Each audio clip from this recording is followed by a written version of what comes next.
मी धन्यवाद देऊ इच्छितो देशाचे नेते, आमचे नेते, आदरणीय पंतप्रधान, यशस्वी पंतप्रधान नरेंद्र मोदी साहेबांचे, तसेच आमचे राष्ट्रीय अध्यक्ष सन्माननीय जगतप्रसाद नड्डाजी आणि आमचे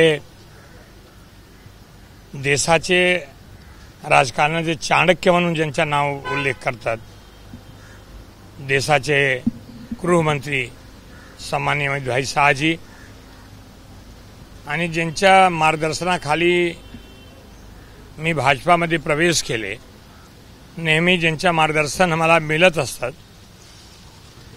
आत्ता मी भेटलो आदरणीय नेते सन्माननीय देवेंद्र फडणवीस साहेबांचे आणि आमच्या प्रदेश अध्यक्ष चंद्रशेखर बावनकुळेजी, तसंच मुंबईचे अध्यक्ष ॲडव्होकेट शेलारजी ह्या पक्षामध्ये काम करत असताना लोकांचे मला खूप मार्गदर्शन मिळालं आणि मार्गदर्शन मिळाल्यानंतर आम्हाला पक्षाने ठरवलं की जौनपूर लोकसभेमध्ये तुम्ही जावा आणि आमच्या पक्षाचे प्रतिनिधित्व करावा. कालच आमची नाव जाहीर केले, त्यासाठी मी धन्यवाद देऊ इच्छितो, साधुवाद देऊ इच्छितो.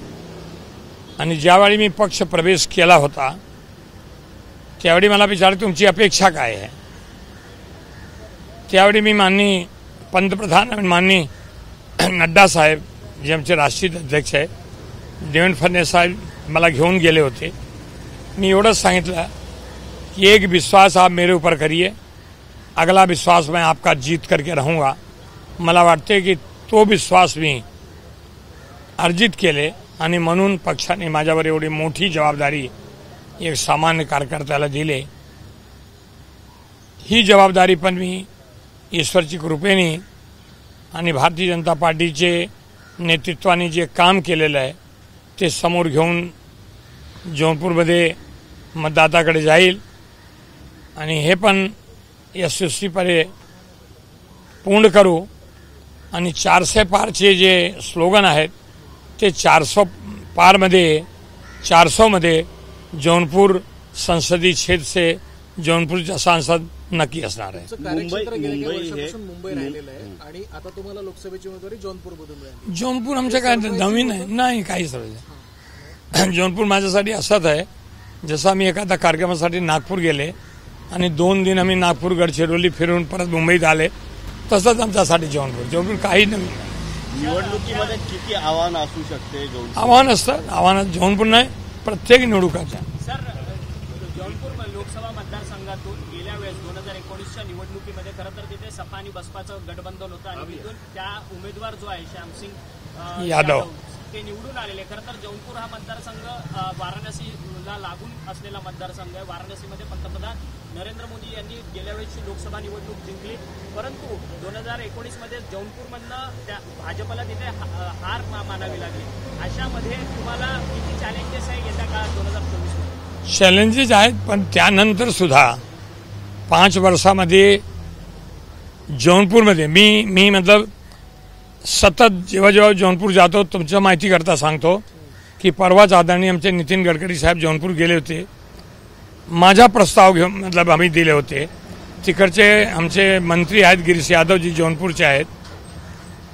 10,000 कोटीचे काम परवाच त्यांनी मंजूर करून देऊन आले.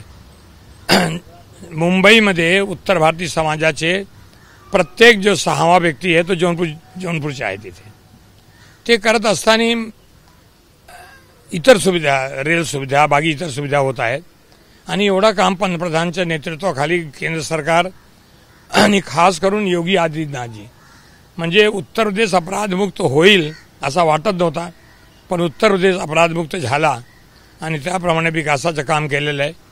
मला कुठेही अडचण वाटत नाही, पण शेवटी निवडणुका आहे. निवडणुकामध्ये आपण जे काम दिलेलं आहे लोकांकडे जाणार आहे.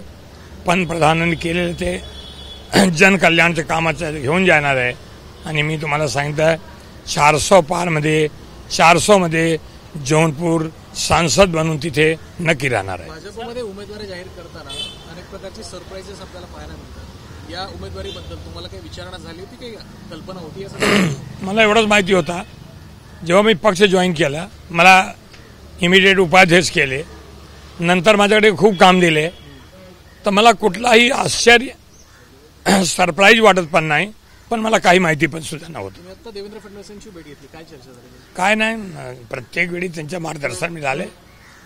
त्यांनी बोलले की तुम्ही तिकडे जा आणि तुम्ही निवडणुकात जा. आमच्याकडे तो काही लोक आले होते, साहेब तुम्हाला जौनपूर एकदा यावे लागेल, एकदा नाही 4दा यावे लागते, मी नक्की येतील. आणि आम्हाला त्यांनी मतलब ब्लेसिंग जे आहे नेहमी ज्यांच्या ब्लेसिंग माझ्यासोबत आहेत त्यांनी एवढ्यासाठी केले, कारण मी आज जाणार आहे दिल्लीला, उद्या मी राष्ट्रीय अध्यक्ष जगतप्रकाश नड्डा साहेबांना भेटून परवा मी जौनपूरला जाणार आहे. सर, जौनपूर लोकसभा मतदारसंघाचा विचार केला तर खरं तर अनेक वर्षांपासून हा काँग्रेसकडे होता, नंतर भाजपकडे गेला, नंतर आता पुन्हा तो सपा आणि बसपाकडे गेलेला हा संपूर्ण लोकसभा मतदारसंघ आहे. खरं तर ह्या मतदारसंघामध्ये आता लढत ही अनेक लोकांकडनं होणार आहे. अर्थात तुम्ही असणार, त्याच्यानंतर सपा बसपाचे कॅन्डिडेट दुसरे असतील, त्याच्यानंतर जे धनंजय सिंग जे आहेत ते देखील या निवडणुकीमध्ये उतरण्याचा त्यांचा आता मानस दिसतोय. कशा पद्धतीने तुमची रणनीती या सगळ्या संदर्भात असते? मतदातांना, जनतेला जौनपूरचे विकास कोण करणार आहे त्याच्याकडे लक्ष आहे. हे जे आपण सगळे नाव घेतलेलं आहे, जनतेला माहिती आहे. मागच्या वेळी काँग्रेस, सपा, बसपा सगळे एकत्र होती, आज ते पण एकत्र नाही आहे. आत्तापर्यंत त्यांची उमेदवारी पण जाहीर होत नाही आहे. पण भारतीय जनता पक्षाने जाहीर केलेलं आहे, ज्या दिवशी निवडणुका संपतील, ज्या दिवशी काउंटिंग असतील, त्यानंतर तुमच्याशी ह्या विषयावर नक्की बोलणार की जौनपूर जनतेला काय हवे होते. जौनपूरची जनता तुमचा चेहरा स्वीकारेल का असं वाटतं तुम्हाला? म्हणजे माझ्या आई वडील आमचा स्वीकारणारा प्रश्न बडा वेगळंच वाटतं. तुम्ही घरी गेला तर तुमच्या आई वडील विचारणार का रे एवढा दिवस कुठे होता, कधी विचारतात का? आल्यानंतर प्रेमाने मतलब ये मुला इथे आलेलं आहे असं. मुंबईमधला जो उत्तर भारतीय समाज आहे त्यावर तुमचा बऱ्याचपैकी प्रभाव आहे. या उमेदवारीमुळे त्याचा काही फायदा भाजपला महाराष्ट्रामध्ये, मुंबईमध्ये होईल असं वाटतं? होईल ना. निवडणुका इथे मतलब बहुतेक एकच तारीख नसतील, फेज वाईज असतील. इकडचे लोक तिकडे जातील, तिकडचे लोक इथे येतील. हा जे एक परिवार झालेला आहे ना, हा मी कुठे मतलब, आणि आम्ही असा नाही की फार मतलब आम्ही गेलो आता मतलब विजा घेऊनच आम्हाला मुंबईला यावं लागतील, तसा भाग नाही आहे. एबीपी माझा, उघडा डोळे बघा नीट.